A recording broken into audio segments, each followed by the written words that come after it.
Welcome to ఫటాఫట్ 40. Canada ప్రధాని Justin ట్రూడోకు గట్టి కౌంటర్ ఇచ్చిన భారత్. బంగ్లాదేశ్ మాజీ ప్రధాని షేక్ హసీనాపై అరెస్ట్ వారెంట్ జారీ. పాకిస్తాన్లో నిరసనలకు పిలుపునిచ్చిన పీటీఐ పార్టీ.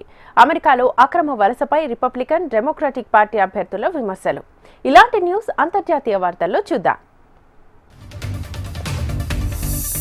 భారత్తో దౌత్య విభేదాలు మళ్లీ బగ్గుమన్న వేళ కెనడా ప్రధాని జస్టిన్ ట్రూడో వ్యాఖ్యలు చర్చనీయాంశమయ్యాయి. ఖలిస్తానీ అనుకూలవాది నిజ్జర్ హత్య కేసులో భారత ప్రభుత్వ ఏజెంట్ల పాత్ర ఉందని ఆరోపణలు చేసినప్పుడు తన వద్ద నిఘా సమాచారమే తప్ప పక్కా ఆధారాలేవీ లేవని ట్రూడో అన్నారు. దీనిపై భారత విదేశాంగ శాఖ స్పందిస్తూ ఒట్టావాకు గట్టి కౌంటర్ ఇచ్చింది. కెనడా ప్రధాని తీరుపై తీవ్రంగా మండిపడింది. ఈ విషయంలో ఎంతో కాలంగా చెబుతున్నదే ఈ రోజు రుజువైందని తెలిపింది. మన దౌత్యవేత్తలపై చేస్తున్న తీవ్రమైన ఆరోపణలకు మద్దతిచ్చేలా కెనడా మనకు ఎలాంటి ఆధారాలను ఇవ్వలేదంతే. ప్రస్తుతం ఇరు దేశాల మధ్య సంబంధాలు ఇంత తీవ్ర స్థాయిలో దిగజారడానికి కెనడా ప్రధాని జస్టిన్ ట్రూడోనే పూర్తి బాధ్యుడని విదేశాంగ శాఖ అధికార ప్రతినిధి రణ్దీప్ జైస్వాల్ వెల్లడించారు. బంగ్లాదేశ్ మాజీ ప్రధాని షేక్ హసీనాపై అరెస్ట్ వారెంట్ జారీ అయింది. ఆ దేశానికి చెందిన ఇంటర్నేషనల్ క్రైమ్స్ ట్రైబ్యునల్ ఈ వారెంట్ ఇచ్చింది. నవంబర్ 18వ తేదీలోగా ఆమెను అరెస్ట్ చేసి తమ ఎదుట హాజరుపరచాలని ఐటీసీ చీఫ్ ప్రాసిక్యూటర్ మహమ్మద్ తజుల్ ఇస్లాం తన ఆదేశాల్లో పేర్కొన్నారు. రిజర్వేషన్లపై విద్యార్థుల నిరసనలు హింసాత్మకంగా మారడంతో ప్రధానిగా ఉన్న షేక్ హసీనా పదవి నుంచి వైదొలగ్గా తర్వాత నుంచి ఆమె భారత్లో ఆశ్రయాన్ని పొందుతున్నారు. జూలై 15 నుంచి ఆగస్టు 5వ తేదీ వరకు జరిగిన మారణ హోమం, ఇతర నేరాల ఆరోపణలపై హసీనాకు వ్యతిరేకంగా ఐటీసీకి 60 ఫిర్యాదులు అందాయి. వాటిపై ట్రైబ్యునల్ ఇటీవల దర్యాప్తును ప్రారంభించింది. పాకిస్తాన్ మాజీ ప్రధాని ఇమ్రాన్ ఖాన్ పార్టీ ఆ దేశంలో నిరసనలకు పిలుపునిచ్చింది. ప్రతిపాదిత రాజ్యాంగ సవరణ బిల్లుకు వ్యతిరేకంగా దేశవ్యాప్త నిరసనలు చేపట్టనున్నట్లుగా పీటీఐ పార్టీ ప్రకటించింది. అక్టోబర్ 18న బిల్లుకు వ్యతిరేకంగా నిరసన చేపట్టనున్నారు. ఇందులో పార్టీ కార్యకర్తలు పాల్గొనాలని పిలుపునిచ్చారు. అమెరికాలో అధ్యక్ష ఎన్నికలు దగ్గర పడుతున్నాయి. ఇలాంటి టైంలో అభ్యర్థులు ప్రచారంలో మునిగి తేలుతున్నారు. అమెరికాలో అక్రమ వలసపై రిపబ్లికన్, డెమోక్రటిక్ పార్టీ అభ్యర్థులు విమర్శలు గుప్పించుకుంటున్నారు. కాగా ఇలాంటి టైంలో డెమోక్రటిక్ అభ్యర్థి ఉపాధ్యక్షురాలు కమలా హ్యారిస్ వలసల వ్యవస్థపై కీలక వ్యాఖ్యలు చేశారు. అధ్యక్షురాలిగా ఎవరికైతే వలసల వ్యవస్థను సరిచేసే బిల్లుపై తొలి సంతకం చేస్తానని పేర్కొన్నారు. అమెరికాలో ఇమిగ్రేషన్ సమస్య ప్రధానమైందని, ఈ సమస్య పరిష్కారంపై ఆమె దృష్టి సారిస్తానని అన్నారు. అధ్యక్షురాలిగా ప్రమాణ స్వీకారం చేసిన తర్వాత ఈ వలసల వ్యవస్థను సరిచేసే బిల్లుపై సంతకం చేస్తానని వెల్లడించారు. భారత్తో దౌత్య సంబంధాలు దెబ్బతిన్న వేళ కెనడాలో రాజకీయాలు అనూహ్యంగా మారాయి. ప్రధాని జస్టిన్ ట్రూడో సొంత పార్టీలోనే నిరసన సెగ తగులుతోంది. ఆయన నేతృత్వం వహిస్తున్న లిబరల్ పార్టీకి ట్రూడో రాజీనామా చేయాలని ఆ పార్టీకి చెందిన ఓ సీనియర్ ఎంపీ బహిరంగంగా డిమాండ్ చేశారు. ప్రజలు ఇప్పటికే ఆయన్ను చాలా భరించారని పేర్కొన్నారు. ఈ క్రమంలో ట్రూడో తప్పుకోవాల్సిన టైం వచ్చిందనే వాదనతో ఏకీభవిస్తున్నానని అన్నారు. ఇదే విషయాన్ని స్పష్టంగా గట్టిగా చెప్పదలుచుకున్నానని అన్నారు. ట్రూడోపై తిరుగుబాటు. ఇకపోతే ఇటీవల జరిగిన ఉప ఎన్నికల్లో ట్రూడో పార్టీకి ఎదురుదెబ్బ తగిలింది. అంతేకాకుండా కెనడియన్లతో పాటు సొంత పార్టీలో ఆయన అసంతృప్తిని ఎదుర్కొంటున్నారు. పార్టీ నాయకత్వం నుంచి వైదొలగాలని చాలా మంది అంటున్నారు. ఈ సందర్భంగానే ఎంపీ కాసే వాదనతో Montreal MP Anthony Housefather ఏకీభవించారు. పార్టీకి ట్రూడో నేతృత్వం వహించడం లేదా వైదొలగడంపై చర్చ జరగాల్సిన అవసరం ఉందన్నారు. ఈ ఏడాది జూన్లో న్యూ బ్రన్స్విక్ ఎంపీ వెనెలాంగ్ కూడా ట్రూడో రాజీనామా చేయాలని డిమాండ్ చేశారు. గత కొద్ది రోజులుగా ఉత్తర, దక్షిణ కొరియా దేశాల మధ్య తీవ్ర ఉద్రిక్తతలు నెలకొన్నాయి. దక్షిణ కొరియాకు చెందిన డ్రోన్లు తమ దేశంలోకి వచ్చాయని ఆరోపిస్తూ నార్త్ కొరియా అధ్యక్షుడు కిమ్ జాంగ్ ఉన్ కఠిన చర్యలకు దిగుతున్నారు. ఈ క్రమంలో తాజాగా ఉత్తర కొరియా కీలక నిర్ణయం తీసుకుంది. దక్షిణ కొరియాను శత్రు దేశంగా పరిగణిస్తూ తమ రాజ్యాంగంలో మార్పులు చేపట్టినట్లుగా ఉత్తర కొరియా అధికారికంగా ప్రకటించింది. ఉత్తర కొరియా అధ్యక్షుడు కిమ్ జాంగ్ ఉన్ ఆదేశాల మేరకు రాజ్యాంగంలో మార్పులు చేసినట్లుగా ప్యాంగాంగ్ వెల్లడించింది. దక్షిణ కొరియాను శత్రుదేశంగా పరిగణించడం అనివార్యమైన న్యాయపరమైన చర్యగా కిమ్ సర్కార్ పేర్కొంది. 1991లో ఉత్తర, దక్షిణ కొరియా దేశాల మధ్య జరిగిన కీలక ఒప్పందాన్ని రద్దు చేసుకోవాలని నిర్ణయించింది. అయితే రాజ్యాంగ మార్పుల గురించి మరిన్ని వివరాలు తెలియాల్సి ఉంది. రెండు కొరియా దేశాల మధ్య సంబంధాలు అత్యల్ప స్థాయికి చేరుకున్నాయి. ఈ క్రమంలోనే దక్షిణ కొరియాతో తమకున్న సరిహద్దును పూర్తిగా మూసివేస్తున్నట్టుగా కిమ్ సర్కార్ నిర్ణయించింది. అంతేకాకుండా ఈ ఏడాది జనవరిలో కిమ్ దక్షిణ కొరియాను తమ దేశానికి ప్రధాన శత్రువుగా నిర్వహించారు. ఇక అధ్యక్షుడు పిలుపునిచ్చిన చట్టపరమైన మార్పులను పోంగ్యాంగ్ మొదటిసారిగా గుర్తించింది. కాగా ఇటీవల దక్షిణ కొరియాను అనుసంధానం చేసే సరిహద్దులోని రోడ్లను, రైల్వేలను కిమ్ సైన్యం బాంబులతో పేల్చివేసిన అనంతరం ఈ ప్రకటన వెలువడింది. తమ దేశంలోకి సౌత్ కొరియాకు చెందిన ఏ ఒక్క డ్రోన్ వచ్చినా తీవ్ర పరిణామాలు ఎదుర్కోవాల్సి ఉంటుందని కిమ్ హెచ్చరించారు. తమ ప్రజల భద్రత విషయంలో ఎలాంటి రాజీ ఉండబోదన్నారు. టెక్ కంపెనీల్లో ఉద్యోగాల కోత కొనసాగుతూనే ఉంది. ఫేస్బుక్, ఇన్స్టాగ్రామ్ మాతృ సంస్థ మెటా మరింత మంది ఉద్యోగులను తొలగించేందుకు సిద్ధమైంది. దీర్ఘకాలిక వ్యూహాత్మక లక్ష్యాల్లో భాగంగా ఈ నిర్ణయం తీసుకున్నట్లుగా తెలుస్తోంది. లే ఆఫ్ల విషయాన్ని కంపెనీ ధృవీకరించినప్పటికీ ఎంత సంఖ్యలో ఉద్యోగులను తొలగిస్తుందనే సమాచారాన్ని మాత్రం వెల్లడించలేదు. మెటా పరిధిలో ఉన్న వాట్సాప్, ఇన్స్టాగ్రామ్, వర్చువల్ రియాలిటీపై పనిచేస్తున్న రియాలిటీ ల్యాబ్ ఇలా అన్ని వ్యాపారాల్లో ఉద్యోగుల సంఖ్యను తగ్గించుకోనున్నట్లుగా తెలుస్తోంది. రిక్రూటింగ్, లీగల్ ఆపరేషన్, డిజైన్ వివిధ రంగాల్లో పనిచేస్తున్న ఉద్యోగులపై ఈ ప్రభావం పడనుంది. దీర్ఘకాలిక వ్యూహాత్మక లక్ష్యాలు, ప్రాంతీయ వ్యూహాల్లో మార్పులు చేస్తున్నామని మెటా అధికారిక ప్రతినిధి తెలిపారు. అందులో భాగంగానే ఈ తొలగింపులు చేపడుతున్నట్లుగా వెల్లడించారు. అయితే మెటా నుంచి ఉద్వాసన పలికిన ఉద్యోగులకు ప్రత్యామ్నాయ అవకాశాలు అందించేందుకు కంపెనీ ప్రయత్నం చేస్తున్నట్లుగా పేర్కొన్నారు. హర్యానాలో కొలువుదీరిన కొత్త ప్రభుత్వం. సుప్రీం తదుపరి సీజేగా జస్టిస్ సంజీవ్ ఖన్నా. ఇంకా నీటిలోనే నానుతున్న చెన్నై నగరం. ఇలాంటి వార్తలను నేషనల్ న్యూస్లో చూద్దాం. హర్యానాలో కొత్త ప్రభుత్వం కొలువుదీరింది. రాష్ట్ర నూతన ముఖ్యమంత్రిగా నాయబ్ సింగ్ సైని ప్రమాణ స్వీకారం చేశారు. గవర్నర్ బండారు దత్తాత్రేయ ఆయనతో ప్రమాణం చేయించారు. దీనికి ముందు ఆయన వాల్మీకి ఆలయంలో పూజలు చేశారు. డబుల్ ఇంజన్ ప్రభుత్వం ఆధ్వర్యంలో రాష్ట్రం వేగంగా ముందుకు వెళ్తుందని చెప్పారు. పంచకులలో జరిగిన ఈ కార్యక్రమానికి ఎన్డీఏ కూటమి నేతలు హాజరయ్యారు. ప్రధాని మోదీ, కేంద్ర మంత్రులు అమిత్ షా, రాజ్నాథ్ సింగ్, జేపీ నడ్డా, నితిన్ గడ్కరీ, బీజేపీ పాలిత రాష్ట్రాల ముఖ్యమంత్రులు, ఆంధ్రప్రదేశ్ ముఖ్యమంత్రి చంద్రబాబు నాయుడు పాల్గొన్నారు. ఇటీవల జరిగిన అసెంబ్లీ ఎన్నికల్లో ఎగ్జిట్ పోల్స్ అంచనాలను తారుమారు చేస్తూ బీజేపీ అనూహ్య విజయాన్ని నమోదు చేసింది.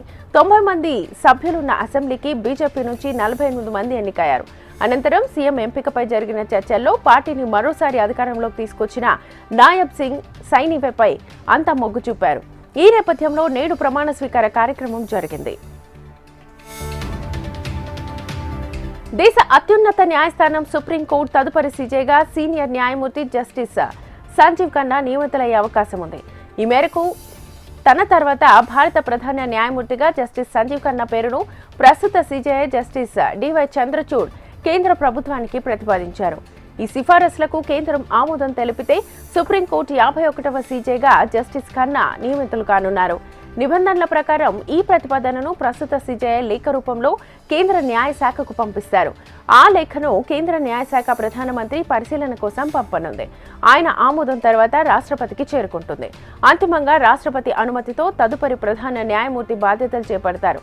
సంప్రదాయం ప్రకారం సీజేఐ తన తర్వాత ఆ పదవిని చేపట్టేందుకు సుప్రీంకోర్టులోని అత్యంత సీనియర్ న్యాయమూర్తి పేరును సిఫారసు చేశారు.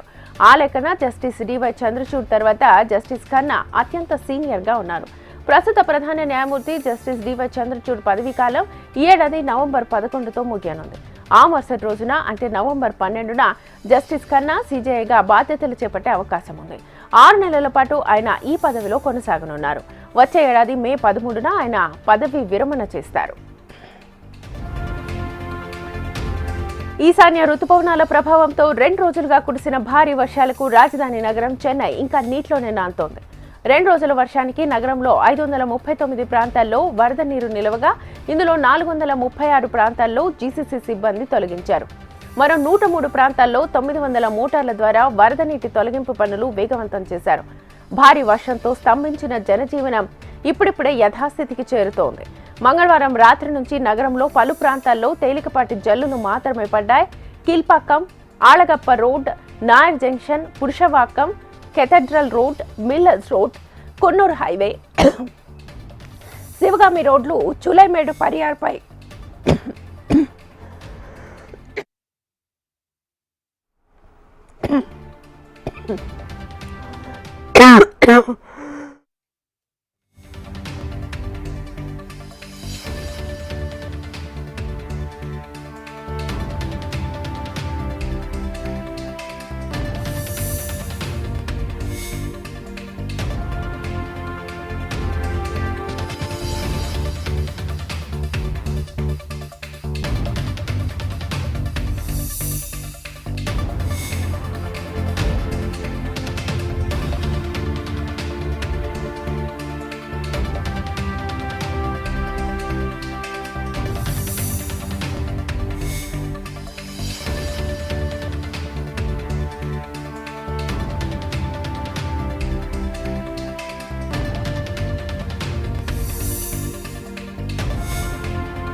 మూసీ ప్రాజెక్టుతో తనకేమీ సంబంధం లేదన్న సీఎం రేవంత్ తన తప్పేంటో నిరూపించాలని ప్రతిపక్షాలకు సవాల్.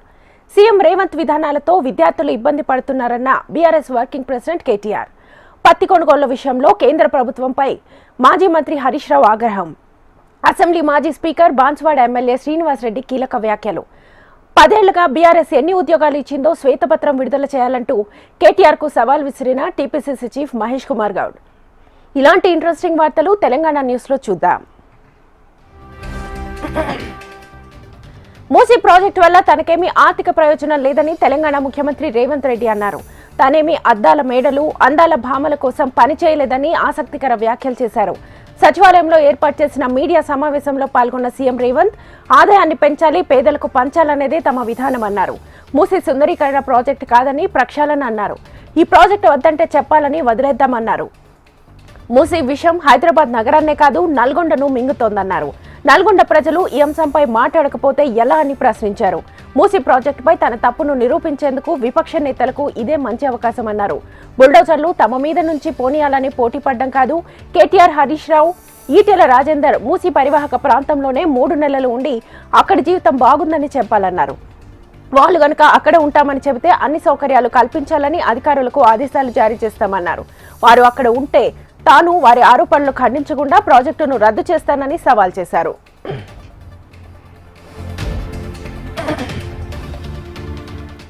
సీఎం రేవంత్ రెడ్డి లోపభూయిష్ట విధానాలతో విద్యార్థులు ఇబ్బందులు పడుతున్నారని బీఆర్ఎస్ వర్కింగ్ ప్రెసిడెంట్ కేటీఆర్ విమర్శించారు. తెలంగాణ భవన్లో బీఆర్ఎస్ స్టూడెంట్ విభాగం ప్రతినిధులతో కేటీఆర్ సమావేశమయ్యారు. పరీక్షలు రాస్తామో రాయలేమోనన్న బాధలో వారున్నారని కేటీఆర్ అన్నారు. ఈ ప్రభుత్వ విధానాలతో రైతులు, యువకులతో పాటు అందరూ ఇబ్బందులు పడుతున్నారని ఆరోపించారు. వచ్చే నెల 5వ తేదీన ధర్నా చేయబోతున్నట్లుగా ఆటో డ్రైవర్ చెప్పారన్నారు. కష్టపడి కట్టుకున్న ఇళ్లను కాంగ్రెస్ సర్కార్ కూల్చివేస్తుందంటూ తమ వద్దకు కొంతమంది వచ్చి ఫిర్యాదు చేశారని అన్నారు. పత్తి కొనుగోళ్ల విషయంలో కేంద్ర ప్రభుత్వంపై మాజీ మంత్రి హరీష్ రావు ఆగ్రహం వ్యక్తం చేశారు. ఈ మేరకు ఆయన ఎక్స్ వేదికగా పోస్ట్ చేశారు. కేంద్ర ప్రభుత్వం 1 నేషన్ 1 ఎంఎస్పీ అని ఎందుకు ఇవ్వడం లేదంటూ మండిపడ్డారు. నాణ్యమైన పత్తిని పండిస్తున్న తెలంగాణ రైతుల పట్ల ఎందుకు వివక్ష చూపుతోందన్నారు. గుజరాత్ పత్తికి మద్దతు ధరగా క్వింటాల్కు 8,257 రూపాయలు చెల్లిస్తోన్న కేంద్రం తెలంగాణ పండిస్తున్న 7,521 రూపాయలు మాత్రమే చెల్లించడం దుర్మార్గమన్నారు.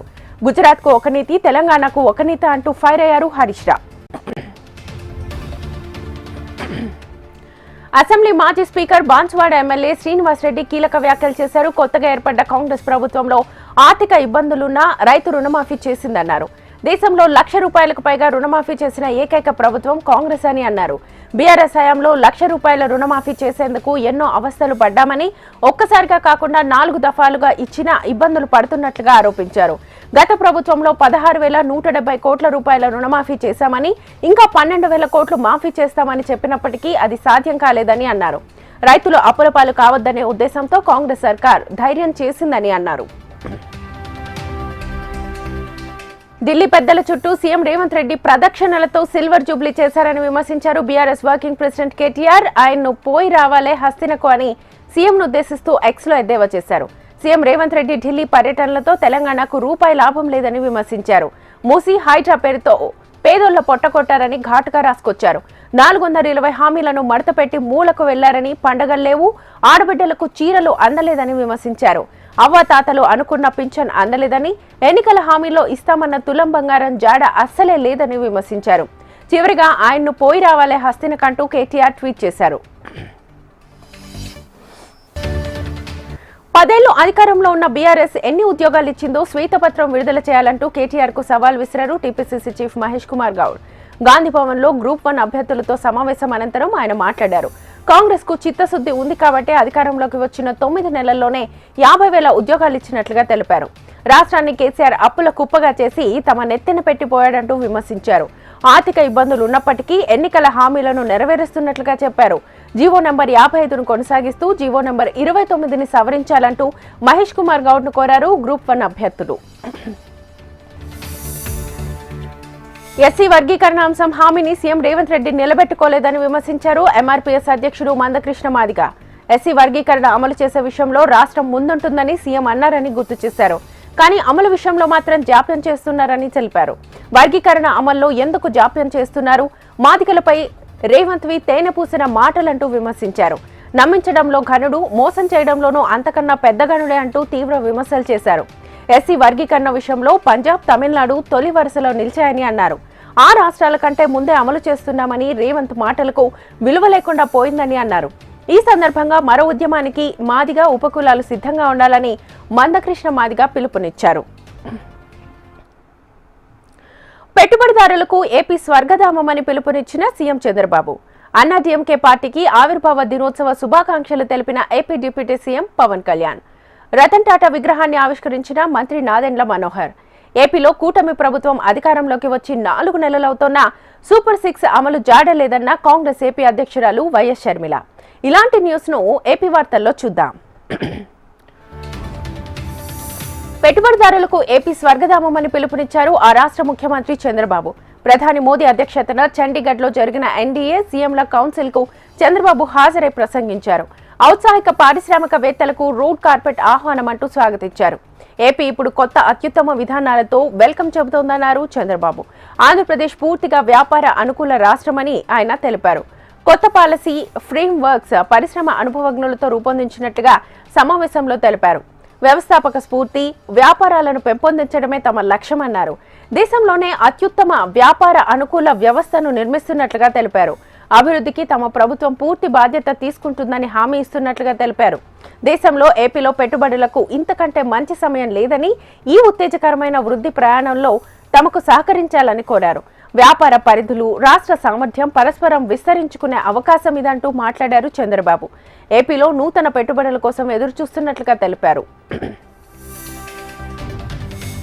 అన్నాడీఎంకే పార్టీకి AP deputy CM Pawan Kalyan ఆవిర్భావ దినోత్సవ శుభాకాంక్షలు తెలిపారు. ఈ మేరకు ఆయన ఎక్స్ లో పోస్ట్ పెట్టారు.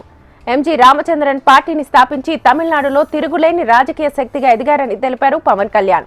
పేదలు, అనాథులకు సాయం చేశారని, వారికి హుందాగా జీవించే హక్కును కల్పించారని కొనియాడారు. ఆయన పాలనలో సంక్షేమం, అభివృద్ధి కార్యక్రమాలను సమానంగా చేపట్టారని, తమిళనాడును దేశంలో సుసంపన్న రాష్ట్రంగా తీర్చిదిద్దినట్లుగా పవన్ తెలిపారు. ప్రజల వర్తమాన అవసరాలను తీర్చడంతో పాటు దీర్ఘకాలిక భవిష్యత్ స్థిరాభివృద్ధి కోసం ఎంజీఆర్ గొప్ప పునాది వేసినట్లుగా తెలిపారు. ప్రజలు పాలన పట్ల ఆయనకున్న చిత్తశుద్ధి చూసి తాను స్ఫూర్తిని పొందినట్లుగా చెప్పారు పవన్ కళ్యాణ్.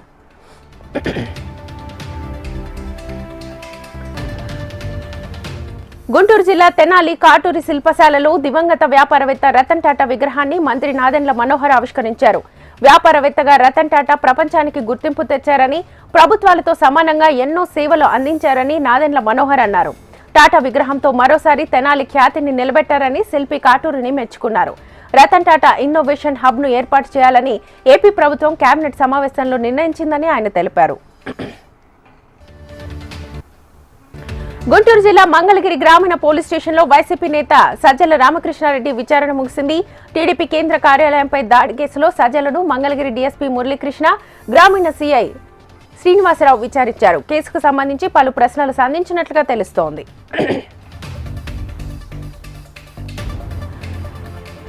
ఏపీలో కూటమి ప్రభుత్వం అధికారంలోకి వచ్చి 4 నెలలవుతున్న సూపర్ 6 అమలు జాడలేదన్నారు కాంగ్రెస్ ఏపీ అధ్యక్షురాలు వైఎస్ షర్మిల. కేబినెట్ సమావేశంలో సూపర్ 6 పై కనీసం చర్చించలేదని, సూపర్ 6 పోయి సూపర్ 6 పాలసీని ప్రవేశపెట్టాలని షర్మిల విమర్శించారు. కేబినెట్ లో చెప్పిన విషయాలన్నింటినీ అమలు చేసే సత్తా టీడీపీకి ఉందా అని ప్రశ్నించారు. 2014లోనూ చంద్రబాబు ఇచ్చిన ఏ హామీ అమలు చేయలేదన్నారు. రాష్ట్రంలో నిరుద్యోగం చాలా పెద్ద సమస్యగా ఉందని, జాబ్స్ ఫస్ట్ అని చంద్రబాబు చెప్పడాన్ని స్వాగతిస్తున్నట్లుగా తెలిపారు. చంద్రబాబు, మోదీ కలిసి ఏపీకి 50 లక్షల ఉద్యోగాలు ఎలా ఇస్తారో చెప్పాలని డిమాండ్ చేశారు. ఏపీపీఎస్సీకి ఇప్పటి వరకు ఇంకా చైర్మన్ నియమించలేదని, అయినా కూడా నిరుద్యోగులకు ఉద్యోగాలు ఎలా కల్పిస్తారో చెప్పాలన్నారు.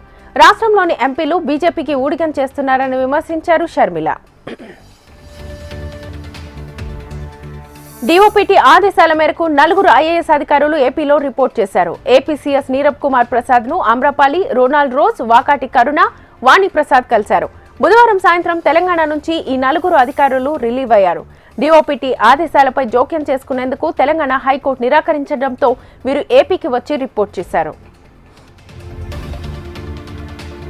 వాయుగుండం ప్రభావంతో ఏపీలోని పలు జిల్లాల్లో భారీ వర్షాలు కురుస్తున్నాయి. రాయలసీమ జిల్లాలతో పాటు ఉమ్మడి నెల్లూరు, ప్రకాశం, గుంటూరు, తూర్పుగోదావరి, విశాఖ జిల్లాల్లో కొన్ని చోట్ల జనజీవనం స్తంభించింది.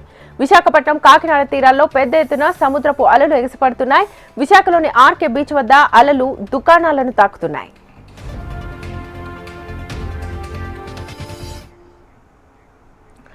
ఎమర్జెన్సీ మూవీ విడుదలకు censor board green signal. Stylish star Allu Arjun నటించిన పుష్ప 2 మూవీ రిలీజ్ కు సిద్ధం. తెలంగాణ మంత్రి కొండా సురేఖ కమెంట్స్ పై మరోసారి స్పందించిన సినీ నటి సమంత. ఇలాంటి వార్తలను సినిమా న్యూస్ లో చూద్దాం. కంగనా స్వీయ దర్శకత్వంలో నటించిన ఎమర్జెన్సీ మూవీ విడుదలకు సెన్సార్ బోర్డు గ్రీన్ సిగ్నల్ ఇచ్చింది. అయితే విడుదలకు ముందే వివాదాల్లో చిక్కుకున్న ఈ మూవీ వాయిదా పడుతూ వచ్చింది. దీంతో రిలీజ్ కు సెన్సార్ పర్మిషన్ ఇచ్చిందని కంగనా రనౌత్ ట్వీట్ చేశారు. సినిమా సెన్సార్ పూర్తయిందని సర్టిఫికేట్ అందించినట్లుగా అప్డేట్ ఇచ్చారు కంగనా. త్వరలోనే సినిమా రిలీజ్ డేట్ ను ప్రకటిస్తామని సోషల్ మీడియాలో పోస్ట్ చేశారు.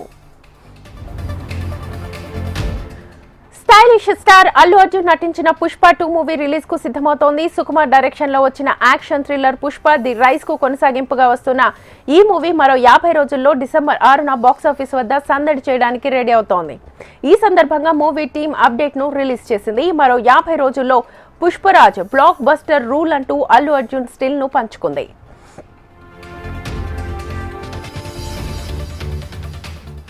తెలంగాణ మంత్రి కొండా సురేఖ తనను ఉద్దేశించి ఇటీవల చేసిన కామెంట్స్ పై సినీ నటి సమంత మరోసారి రెస్పాండ్ అయ్యారు. తన చుట్టూ ఉన్న వారి నమ్మకం వల్లే సమస్యలను ఎదుర్కోగలిగానని అన్నారు.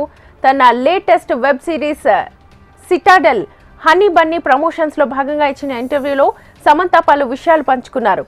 ఓ రిపోర్టర్ను అడిగిన ప్రశ్నకు స్పందించారు సమంత. తానిక్కడ కూర్చునేందుకు ఎంతో మంది మద్దతు ఉందని తెలిపారు. ఇండస్ట్రీలో ప్రముఖుల ప్రేమ, తనపై వారికున్న నమ్మకమే ఈ స్థాయిలో నిలబెట్టాయని తెలిపారు. వారు తన వైపు నిలబడకపోతే కష్టాలను ఎదుర్కొనేందుకు తనకు మరింత సమయం పట్టేదని తెలిపారు. కానీ ద్వేషపూరిత సందేశాలు వచ్చినప్పుడు వాటి ప్రభావం తనపై పడకుండా చూసుకుంటానని అన్నారు Samantha. ISmart beauty Nidhi Agarwal back to back movie shootings లో బిజీగా ఉన్నారు. పవన్ కళ్యాణ్ నటిస్తోన్న హరిహర వీరమల్లు, ప్రభాస్ నటిస్తోన్న రాజాసాబ్ సినిమాల్లో Nidhi Agarwal lead role play చేస్తున్నారు.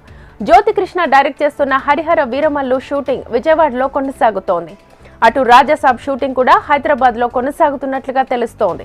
ఈ నేపథ్యంలో ఒకేసారి 2 సినిమాల షూటింగ్స్ లో పాల్గొంటూ బిజీగా ఉన్న నిధి అగర్వాల్ ఈ విషయాన్ని ఎక్స్ ద్వారా షేర్ చేశారు. కోలీవుడ్ స్టార్ శివకార్తికేయన్ నటిస్తున్న అమరన్ మూవీ నుంచి సెకండ్ సింగిల్ ను రిలీజ్ చేశారు. ఇప్పటికే రిలీజ్ చేసిన ఫస్ట్ సింగిల్ హే రంగులే సాంగ్ కు మ్యూజిక్ లవర్స్ ను ఇంప్రెస్ చేస్తోంది. యుగభారతి రాసిన ఈ పాటను జీవి ప్రకాష్ కుమార్ కంపోజిషన్ లో కపిలన్, రక్షిత సురేష్ పాడారు. రాజ్ కుమార్ పెరియసామి డైరెక్ట్ చేస్తోన్న ఈ movie major Mukund and family జర్నీలోని పలు కోణాలను ఆవిష్కరిస్తుందని మేకర్స్ తెలిపారు.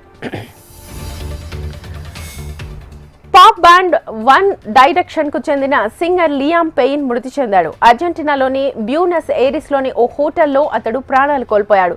31 ఏళ్ల పెయిన్ హోటల్లోని 3వ అంతస్తు నుంచి కింద పడ్డట్టుగా తెలుస్తోంది. సింగర్ లియామ్ మృతితో అతని ఫ్యాన్స్ కన్నీరు మున్నీరవుతున్నారు. భారత్ న్యూజిలాండ్ మ్యాచ్ లో కివీస్ ఆధిక్యం. ఢిల్లీ క్యాపిటల్స్ హెడ్ కోచ్ గా టీమిండియా మాజీ క్రికెటర్ హేమంగ్ బదాని, ప్రతిష్టాత్మక ISSF వరల్డ్ కప్ ఫైనల్లో సత్తా చాటిన భారత షూటర్ వివాన్ కపూర్. ఇలాంటి వార్తలను స్పోర్ట్స్ న్యూస్ లో చూద్దాం. టీమిండియాతో జరుగుతోన్న మ్యాచ్ లో న్యూజిలాండ్ భారీ స్కోర్ ఆధిక్యం దిశగా సాగుతోంది. మొదటి ఇన్నింగ్స్ లో ఇండియా టీంను 46 పరుగులకే ఆల్అౌట్ చేసిన కివీస్ జట్టు తర్వాత బ్యాటింగ్ లోనూ సత్తా చాటుతోంది. రెండో రోజు ఆట ముగిసే సమయానికి 3 వికెట్ల నష్టానికి 180 పరుగులు చేసింది. రచిన్ రవీంద్ర 22 పరుగులు, డాలిర్ మిచెల్ 14 పరుగులు నాట్అవుట్ గా క్రీజ్ లో నిలిచారు.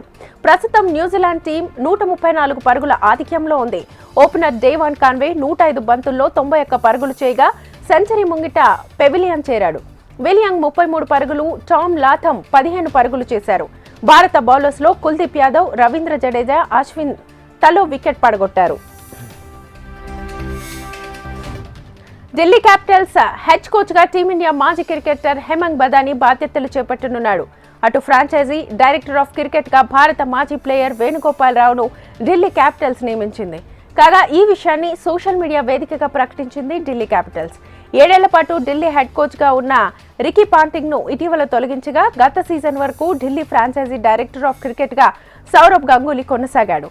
లేటెస్ట్ గా అతడి స్థానంలో వేణుగోపాల్ రావుకు ఆ బాధ్యతల్ని అప్పగించారు.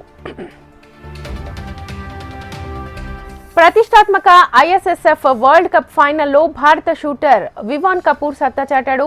పురుషుల ట్రాప్ ఈవెంట్లో సెకండ్ ప్లేస్ లో నిలిచి పతకాన్ని సాధించాడు. అంతకుముందు మరో భారత షూటర్ అనంత్ జిత్ సింగ్ నరుక పురుషుల స్కిట్ విభాగంలో కాంస్యాన్ని దక్కించుకున్నాడు. దీంతో ఈ టోర్నీలో భారత పతకాల సంఖ్య 4కు చేరుకుంది. ఫైనల్స్ లో వివాన్ 4 స్కోర్లు చేసి రెండో స్థానంలో నిలవగా చైనా ప్లేయర్ ఇంక్వి స్వర్ణాన్ని గెలుచుకున్నాడు. బెంగళూరు వేదికగా భారత్ న్యూజిలాండ్ టీమ్స్ మధ్య జరుగుతున్న మొదటి టెస్ట్ మ్యాచ్ ఫస్ట్ ఇన్నింగ్స్ లో స్టార్ బ్యాటర్ విరాట్ కోహ్లీ నిరాశపరిచాడు. 9 బంతులు ఎదుర్కొని కనీసం ఒక్క రన్ చేయకుండా అవుట్ అయ్యాడు. అయినప్పటికీ ఈ మ్యాచ్ లో చోటు దక్కించుకోవడం ద్వారా కోహ్లీ ఒక ఆల్ టైమ్ రికార్డును అందుకున్నాడు.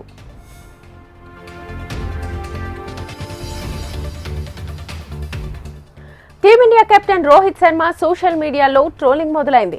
న్యూజిలాండ్ తో ఫస్ట్ టెస్ట్ మ్యాచ్ తొలి ఇన్నింగ్స్ లో కేవలం 2 పరుగులకే పెవిలియన్ కు చేరాడు.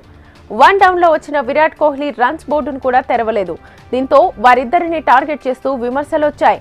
బౌలర్లకు సహకరిస్తోన్న పిచ్ పై టాస్ నెగ్గిన రోహిత్ బ్యాటింగ్ తీసుకోవడం ఏంటని క్రికెట్ అభిమానులు అసంతృప్తి చెందుతున్నారు. తొలి ఇన్నింగ్స్ లో భారత్ 46 పరుగులకే ఆల్అౌట్ కాగా 5 బ్యాటర్లు డకౌట్ గా పెవిలియన్ కు చేరారు.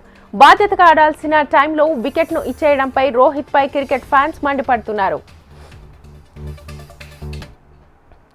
పరుగులు పెడుతున్న బంగారం ధరలు, నష్టాల్లో ముగిసిన దేశీయ స్టాక్ మార్కెట్. ఇలాంటి వార్తలను బిజినెస్ న్యూస్ లో చూద్దాం. ఈ మధ్య కాలంలో బంగారం ధరల్లో భారీ హెచ్చుతగ్గులు కనిపిస్తున్నాయి. నేడు బంగారం ధరలు భారీగా పెరిగాయి. దీంతో గోల్డ్ పర్చేస్ చేయాలంటేనే భయపడిపోతున్నారు. ఇక ప్రధాన నగరాలైన హైదరాబాద్, విజయవాడలో నిన్నటి ధరలతో పోల్చుకుంటే 22 క్యారెట్ల బంగారం ధరపై 200 రూపాయలకు పెరిగి 71,600గా ఉంది. అలాగే 24 క్యారెట్ల బంగారం ధరపై 220 రూపాయలు పెరిగి 78,110 రూపాయలుగా ఉంది. ఇక వెండి ధర ఏకంగా 1,00,000 రూపాయలకు పైగానే పలుకుతోంది. కిలో వెండి ధర 1,03,000 రూపాయలుగా ఉంది. ఇవాళ హైదరాబాద్ లో 22 క్యారెట్ల బంగారం ధర 71,600 రూపాయలుండగా 24 క్యారెట్ల గోల్డ్ రేట్ 78,110 రూపాయలుగా ఉంది.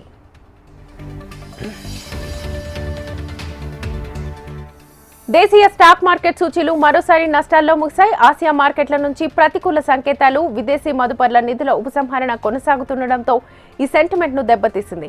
ఇప్పటికే రిలీజ్ అయిన త్రైమాసిక రిజల్ట్స్ కూడా మార్కెట్ ను మెప్పించకపోవడం మరో కారణంగా స్టాక్ మార్కెట్ నిపుణులు చెబుతున్నారు. బలహీన త్రైమాసిక ఫలితాల కారణంగా బజాజ్ ఆటో షేర్లు ఇవాళ 13% మేర నష్టపోయాయి.